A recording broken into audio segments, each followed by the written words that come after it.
Hello students, welcome back to our aspirants YouTube platform. आज के इस वीडियो में हम बात करेंगे माधव निदान, जो लघुत्तरी का एक सेक्शन है। तो माधव निदान की कौन कौन सी जरूरी चीजें हैं, कौन कौन से वो पॉइंट्स हैं जो कम से कम आपको वो तो पढ़ने चाहिए। ठीक है, स्टार्ट करते हैं। सबसे पहले देखो, आपको पता चैप्टर 1 जो है वो क्या है, निदान पंचक है ना। तो उसमें आपको वो जो निदान पंचक में सभी के पर्याय पता होने चाहिए। ठीक है, जैसे कि निदान का पर्याय क्या है, निमित्त हेतु आयतन प्रत्युत्थान कारणे। ठीक है, तो आपको ये निदान के पर्याय पता होने चाहिए। नेक्स्ट, सन्निकृष्ट निदान, विप्रकृष्ट निदान, व्यभिचारी, प्रधानिक निदान, इन सभी के जो है एग्जाम्पल पता होने चाहिए। ठीक है, नेक्स्ट उसके जो भेद हैं, क्या क्या, दोष हेतु, व्याधि हेतु, उभय हेतु, उसकी एग्जाम्पल। जैसे कि दोष हेतु है तो केवल दोष कुपित होगा, व्याधि हेतु है तो व्याधि कॉज करने में वो पर्टिकुलर निदान होगा। जैसे कि एग्जाम्पल क्या है बच्चों, मृत भक्षण जन्य पांडु, इस पे क्वेश्चन आ चुका है प्रीवियस ईयर में। ठीक है, ध्यान से सुनना है। तो व्याधि हेतु, और थर्ड क्या है बच्चों, उभय हेतु। ठीक है ना, तो ये दोष एज वेल एज व्याधि दोनों को ही कॉज करेगा। ठीक है ना, तो भेद जो है वो 3 प्रकार के हो गए, दोष हेतु, व्याधि हेतु और उभय हेतु। ठीक है, तो आपको जो है टाइप्स पता होने चाहिए, उसके पर्याय भी पता होने चाहिए, बहुत जरूरी है। नेक्स्ट, उत्पादक हेतु, व्यंजक हेतु। तो व्यंजक हेतु जो है वो इंपॉर्टेंट है, प्रेरक है, क्योंकि वो है ना क्या है, कैटलिस्ट का काम कर रहे हैं। इसके बारे में हम ज्यादा डिटेल में नहीं जाएंगे, लेकिन इतना पता होना चाहिए कि व्यंजक हेतु जो है वो एज अ कैटलिस्ट काम करेगा। तो वसंत में जो सूर्य का जो प्रखर है ना, जो सूर्य की जो किरणें हैं वो क्या है, प्रेरक हेतु है वो, है ना, क्योंकि हेमंत में जो संचित कफ है उसको द्रवित करने का काम कर रहा है। ठीक है, नेक्स्ट, पुरुरूप। तो पुरुरूप का डेफिनेशन पता होना चाहिए कि उत्पत्ति सुरामयो किसने बोला है, प्राक उत्पत्ति लक्षण किसने बोला है और अन्य लक्षण किसने बोला है। ठीक है, उत्पत्ति सुरामय जो है वो माधव ने बोला है। क्वेश्चन रख के पूछ लेंगे, उत्पत्ति सुरामय जो है किसके लिए आया है, तो पुरुरूप के लिए आया है, बाय आचार्य माधव आया है। ठीक है ना, प्राक उत्पत्ति चरक ने बताया, अन्य लक्षण जो है वो आचार्य सुश्रुत ने बताया। तो ये भी आपको पता होना चाहिए बच्चों। ठीक है, नेक्स्ट, रूप की डेफिनेशन। तो रूप के लिए क्या बता रहे हैं, तदैव व्यक्तम। ठीक है ना, तदैव व्यक्तम वो क्या है, वो है लक्षण। ठीक है, नेक्स्ट क्या है, समप्राप्ति। तो समप्राप्ति के भेद पता होने चाहिए, है ना। तो संप्राप्ति जो है विकल्प संप्राप्ति क्या है, जहां पर हम अंशांश कल्पना कर रहे हैं दोषों के गुणों की, है ना। तो डेफिनेशन में भले से आपको डेफिनेशन या उसको श्लोक पता नहीं हो, लेकिन बेसिक पता होना चाहिए क्या, कि विकल्प संप्राप्ति में हम जो है दोषों की जो है अंशांश कल्पना कर रहे हैं। प्रधान्य संप्राप्ति में हम जो है तर्तम का प्रिंसिपल फॉलो करते हुए दोषों की प्रधानता का पता लगा रहे हैं। ठीक है, फिर अनुबंध क्या होता है, अनुबंध्य क्या होता है बच्चों। ठीक है, तो अनुबंध्य जो है वो प्रधान जो है वो कॉज होता है। ठीक है, तो प्रधान है अनुबंध्य, जबकि अनुबंध है अप्रधान। ठीक है, नेक्स्ट जो है यहाँ पर एक इंपॉर्टेंट कोटेशन मिलती है कि सर्वेशम रोगाणाम निदानम कुपितः मलः, है ना, कि सभी रोगों का जो निदान है वो क्या है, कुपित मल है, कुपित दोष है। तो मल मतलब यहाँ पर दोष को लिया गया है। तद प्रकोपस्य तु प्रोक्तम विविधा अहित सेवनः। ठीक है, क्यों हो रहा है वो, क्योंकि आप विविध प्रकार के अहित सेवन कर रहे हो। तो रेफरेंस रख के पूछेगा कि कहाँ का श्लोक है। ठीक है, नेक्स्ट आपको जो है उपशय, जो 18 प्रकार के जो उपशय है वो पता होने चाहिए। तो ये जब आपने चरक पढ़ा होगा, चरक निदान 1, तो वहां पर भी देखा होगा ना, उपशय के जो है 18 भेद होते हैं। उसमें भी अगर मैं बात करूं तो 3 कम से कम पता होने चाहिए। हेतु विपरीत अर्थकारी, है ना, कौन सा, वातिक उन्माद का जो एग्जाम्पल उन्होंने दिया है ना, कि वातिक उन्माद में रोगी को जो है भय दर्शन इत्यादि जो कराना है वो है हेतु विपरीत अर्थकारी। जबकि हेतु व्याधि विपरीत अर्थकारी में 2 एग्जाम्पल आते हैं। ठीक है, एक आहार का और दूसरा विहार का। तो मद्यपान जन्य जो मदाते हैं उसमें मदकारक मद्य का सेवन कराना, ठीक है, वो हो जाएगा हेतु व्याधि विपरीत अर्थकारी अन्न या फिर आहार। जबकि व्यायाम में व्यायाम से उत्पन्न जो उरुस्तंभ है उसमें स्विमिंग कराना, जल में तैरना, है ना, वो करना जो है क्या है बच्चों, हेतु व्याधि विपरीत अर्थकारी एज अ विहार है। ठीक है, तो ये 3 एग्जाम्पल आपको जो है पता होने चाहिए। पहला वातिक उन्माद वाला, दूसरा मद्यपान वाला और तीसरा उरुस्तंभ वाला। ठीक है, नेक्स्ट जो हमारा चैप्टर 2 है ज्वर, है ना, वो भी इंपॉर्टेंट है। तो हर साल जो है ज्वर से एक ना एक क्वेश्चन आता ही आता है बच्चों, है ना। तो ज्वर की आपको जो है बेसिक चीजें तो पता होनी चाहिए। प्रधान कारण क्या है, मंदाग्नि बताया है ना। प्रधान दूसरे क्या है, रस है ना। पूर्व क्या बताया है, श्रमो अरति व्यवर्ण्य वैरस्यम नयन प्लवः, इंपॉर्टेंट। ठीक है, इसका पूर्व रूप बहुत जरूरी है। तो नयन प्लवः किसके लिए आया बच्चों, ज्वर के पूर्व रूप के लिए आया है। ठीक है, नेक्स्ट, वातिक ज्वर में आपको जो है वक्र वैरस्य मिलेगा, जबकि कटुता जो है वो किसमें मिलेगी, पैतिक में मिलेगी। जबकि मधुरास्यता जो है कफत ज्वर में मिल रही है। ठीक है, नेक्स्ट जो वात पित्त जन्य ज्वर है जो, उसमें मिलेगा आपको स्वप्न नाश, है ना, नींद नहीं आएगी पेशेंट को। जबकि वात कफज में क्या मिल रहा है, स्वेद अप्रवर्तनम। ठीक है ना, तो जो द्वंद्व ज्वर के जो लक्षण है वो जरूरी है। नेक्स्ट, पित्त कफज, तो इसमें क्या होगा, मुहरदाह मुहर्षितम, है ना, एक जो है ठंडा दोष है, एक जो है वो उष्ण वाला है, पित्त और कफज, इसलिए मुहरदाह मुहर्षितो। जबकि सन्निपातिक में क्या है बच्चों, शनिदाह शनि शीतम। ठीक है, नेक्स्ट जो खर स्पर्शा करके लक्षण आता है, या फिर स्वन्नः कर्णयो, है ना, और भी है दर्शन अल्प प्रतत कंठ कूजनम, ये सभी जो है सन्निपातक ज्वर के लक्षण है। तो आपको जो है ये जो मैंने इंपॉर्टेंट बताए हैं, कम से कम उतने लक्षण पता होने चाहिए, ठीक है। नेक्स्ट जो हमारे पास में अभिघातक ज्वर आता है, संगत ज्वर आता है, विचारज है, विषापज है, इनके भी दोषज्ञता पता होनी चाहिए कि अभिघातज में जो है क्या है, वात रक्तज है, अभिशंग में क्या है बच्चों, अभिशंग में है वात पित्तज, अभिचार उसमें भी 4 आ रहा है ना, तो कम से कम 3 दोष तो होंगे, तो इसमें हो जाएंगे सन्निपातिक, जबकि अभिशाप में तो इसमें भी सन्निपातिक है, ठीक है। तो अभिचार और अभिशाप इन दोनों में जो है सन्निपात यानी कि तीनों दोषों का इन्वॉल्वमेंट रहेगा। नेक्स्ट आप सभी जानते हो कि प्राकृत ज्वर जो है वो सुख साध्य बताया है ना, जितने भी प्राकृत ज्वर है वो सभी क्या है, सुख साध्य है, लेकिन एक्सेप्शन क्या है, वर्षा में होने वाला जो वातिक ज्वर है वो कृच्छ साध्य है, ठीक है। नेक्स्ट असाध्य ज्वर कौन सा है बच्चों, हेतु भी बहु भी जाता हो, जिसमें हेतु जो है वो क्या हो, बहुत सारे हेतु हो, बलि भी बहु लक्षण हो, बहुत सारे लक्षण हो, ठीक है। शीघ्र इंद्रिय विनाश, जो तुरंत से जो है इंद्रिय का नाश कर दे। ज्वर क्षीणस्य शूनश्च, जिसमें जो है ज्वर की वजह से पेशेंट जो है क्षीण हो गया हो बिल्कुल, है ना, या फिर उसमें शूनश्च यानी कि स्वेलिंग आ गई हो, ठीक है ना, गंभीर दीर्घरात्रि और लंबे समय से हो रहा हो, ठीक है, तो ऐसे में जो है वो असाध्य बताया गया है। और एक लक्षण है क्या, केश सीमंत का दर्शन होना, वो भी जो है असाध्य ज्वर का लक्षण है, ठीक है। नेक्स्ट आपको जो है धातुगत लक्षण मिलते हैं, वो भी इंपॉर्टेंट है।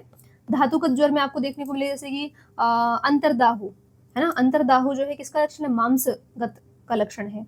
तमश्च दर्शनम, तो वो मज्जा का लक्षण है, मज्जा धातुगत ज्वर का लक्षण, ठीक है।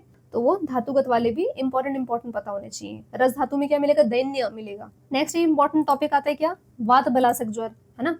तो वात बलासक ज्वर के लिए क्या बता रहे हैं, नित्य मंद ज्वर हो, इंपॉर्टेंट क्वेश्चन रख के पूछते हैं, मंद ज्वर जो है वो किसका लक्षण है बच्चों, तो मंद ज्वर जो है वो किसका है, वात बलासक यानी कि वात कफज इन शॉर्ट, ठीक है ना।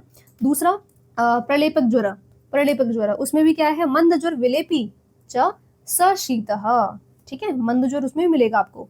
नेक्स्ट चैप्टर क्या है, अतिसार है ना, तो अतिसार भी जरूरी है। उसमें ये क्या है बच्चों, तो अतिसार के भेद कितने हैं, 6 है, ठीक है ना। अतिसार के भेद आपको पता होने चाहिए कि कौन से आचार्य ने कितने भेद बताए हैं, जैसे कि चरक ने जो है क्या बताया बच्चों, भेद बताया, जबकि सुश्रुत और माधव निदान दोनों में ही जो है आमज एक्स्ट्रा माना है, ठीक है। तो जो डिफरेंशिएशन है with respect two types of अतिसार वो आपको पता होना चाहिए। नेक्स्ट है वातिक अतिसार का लक्षण, वो क्या है बच्चों, अल्पम अल्पम मुहुर्मुहुर, बार बार होगा, है ना। जबकि रुष्ट रोमा, इंपॉर्टेंट रख के पूछते हैं कि रुष्ट रोमा जो है किसका लक्षण है, तो वो है बच्चों कफज अतिसार का, ठीक है ना। नेक्स्ट है सन्निपातिक अतिसार, तो वो जो है कुछ साध्य बताया गया, और वहां पर जो मल है वो कैसा होगा, मामसंबु या फिर वराह स्नेह ऐसे करके जो है उसके मल के बारे में बता रखा है। नेक्स्ट है शोकज अतिसार, तो उसमें क्या है इंपॉर्टेंट, काकड़ंती प्रकाशम, वेरी इंपॉर्टेंट है ना, तो काकड़ंती प्रकाशम, ठीक है, किसके लिए आया, शोकज, ठीक है। और शोकज अतिसार को जो है आचार्य सुश्रुत बता रहे हैं क्या, कृच्छ साध्य, ठीक है, कष्ट साध्य है।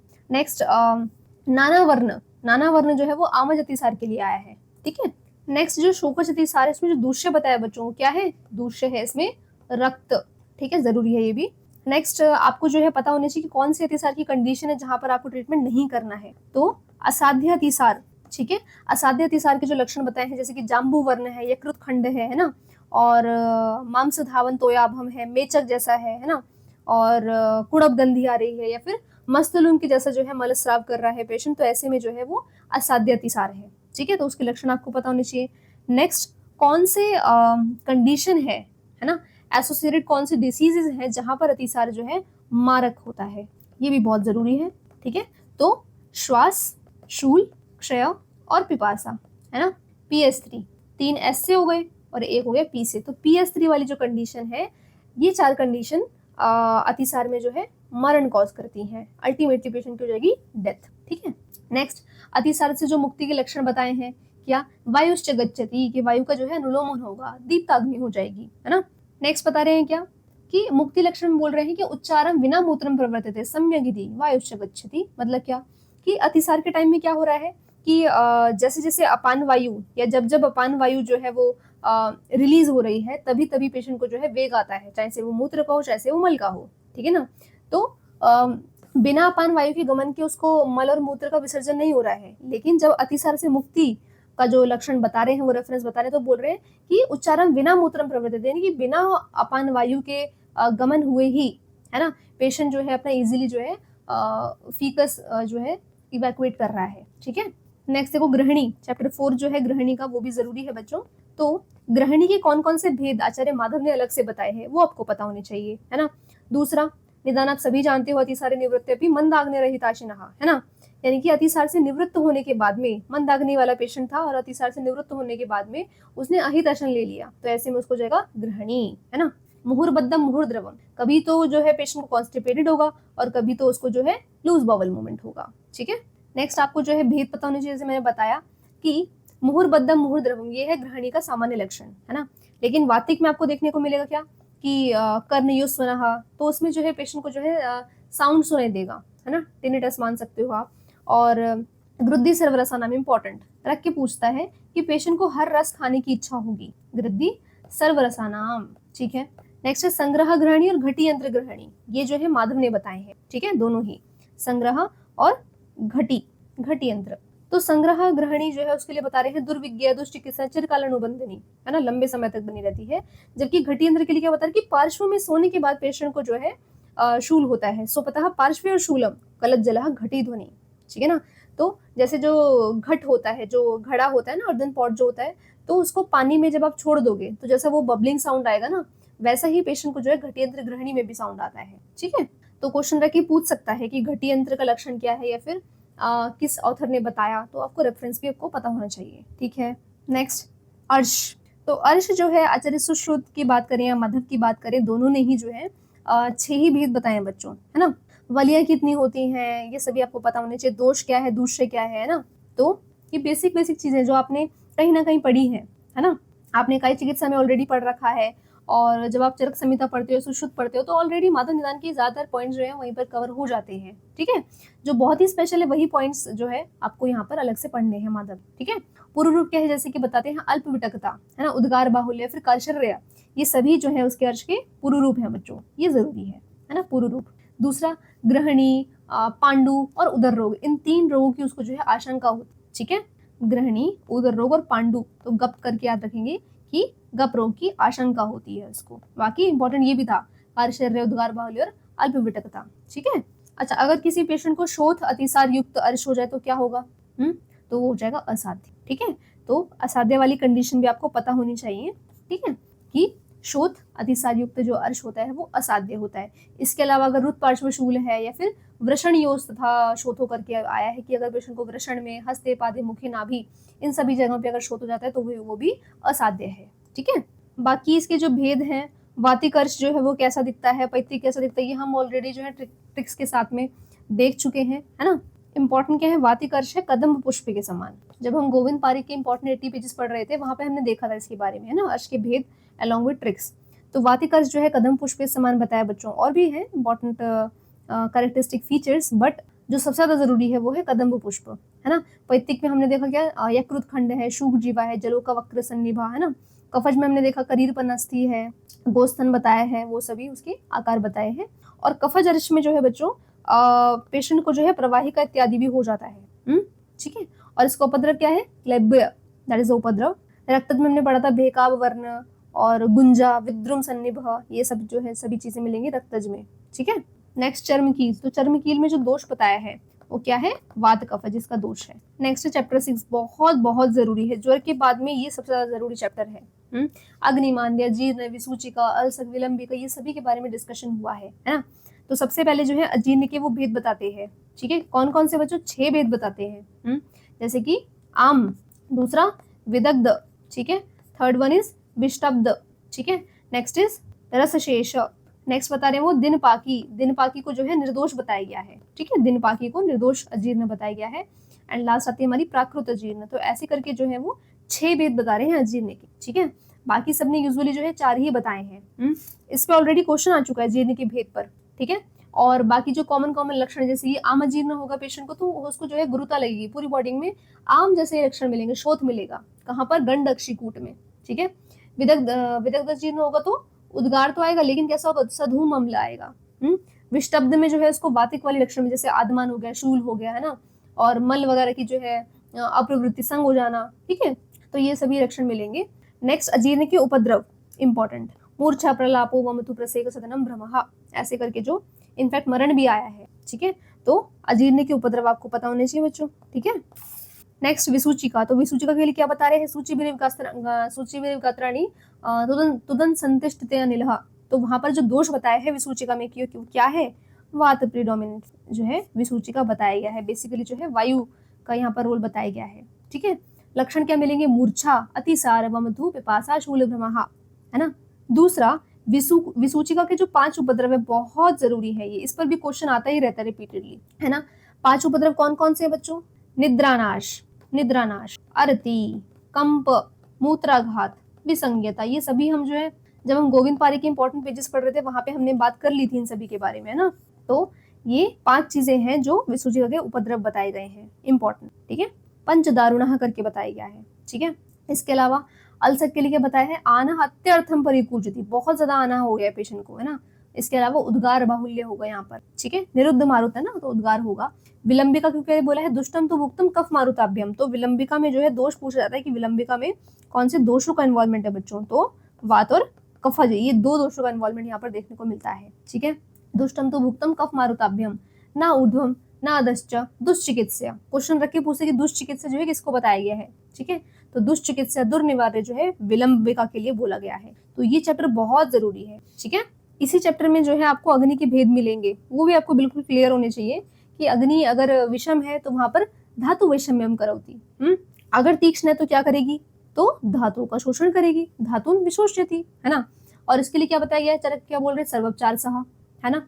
समाग्नि क्या है बच्चों, धातु का साम्य रूप रखेगी, जबकि मंदाग्नि क्या है, विदहति अन्नम, वेरी इंपॉर्टेंट, विदहति अन्नम। ठीक है, तो दहन कौन एक तरीके से विदाह कौन कर रही है अन्न में, वो मंदाग्नि करती है। ठीक है, नेक्स्ट चैप्टर जो है चैप्टर 7 वो है कृमि पर, तो बहुत जरूरी नहीं है, जो चरक ने बताया चरक विमान स्थान में वो पढ़ लेना, दैट्स मोर देन इनफ, है ना।